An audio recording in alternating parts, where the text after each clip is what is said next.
നമസ്കാരം. ഒരു പട്ടിയെ കൊന്നാൽ ചോദിക്കാൻ മനുഷ്യനുള്ള ഈ രാജ്യത്ത് ഒരു മനുഷ്യനെ കൊന്നാൽ ചോദിക്കാൻ ഒരു പട്ടിയും വരില്ല.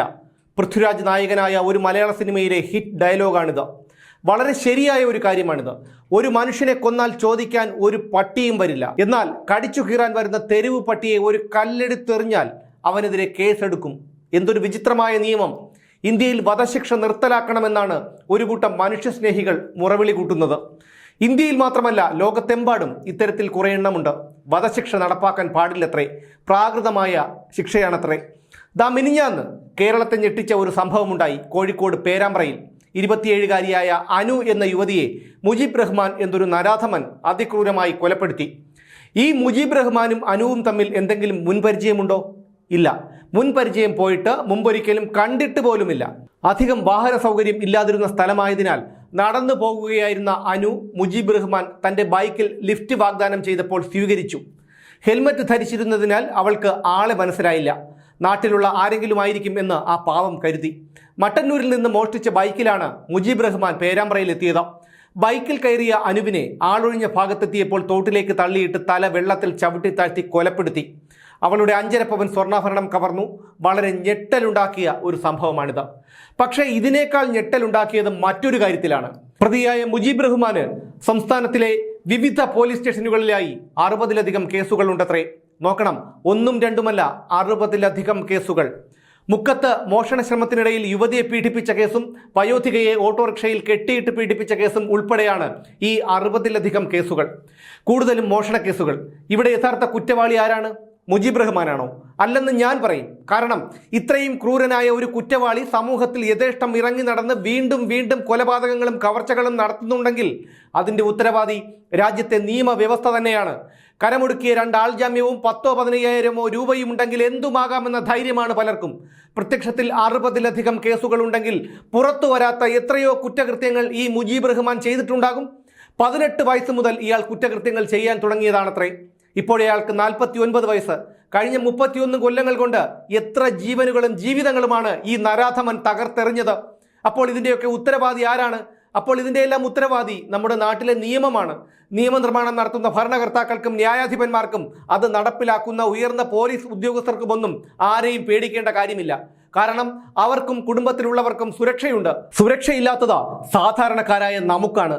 ഇതൊരു ഒറ്റപ്പെട്ട സംഭവമല്ല. 2 ആഴ്ച മുൻപ് തിരുവനന്തപുരത്തു നിന്ന് നാടോടി ബാലികയെ തട്ടിക്കൊണ്ടുപോയ ഹസൻകുട്ടി എന്ന ക്രിമിനലും ആലുവയിൽ അന്യസംസ്ഥാന തൊഴിലാളികളുടെ മകളായ 5 വയസ്സുകാരിയെ തട്ടിക്കൊണ്ടുപോയി പീഡിപ്പിച്ച് കൊലപ്പെടുത്തിയ അസ്ഫാഖ് ആലവുമൊക്കെ മുമ്പ് സമാനമായ കുറ്റകൃത്യങ്ങൾ ചെയ്തിട്ടുള്ളവരായിരുന്നു.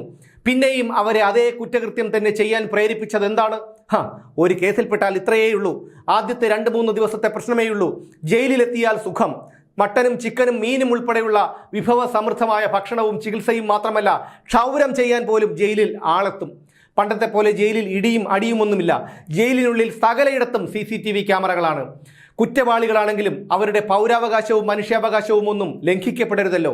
ഇപ്പോൾ തടവ് പുള്ളികൾ ജയിൽ ജീവനക്കാരെ ഭയന്നല്ല ജീവിക്കുന്നത്. ജയിൽ ജീവനക്കാർ തടവ് പുള്ളികളെ ഭയന്നാണ് ജീവിക്കുന്നത്.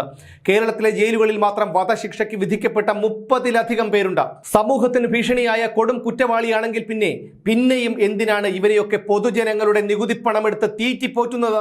കൊല്ലപ്പെടുന്നവനില്ലാത്ത മനുഷ്യാവകാശവും പൗരാവകാശവും ഒക്കെ എന്തിനാണ് കൊലയാളിക്ക് നൽകുന്നത്? അതെങ്ങനെ ന്യായമാകും?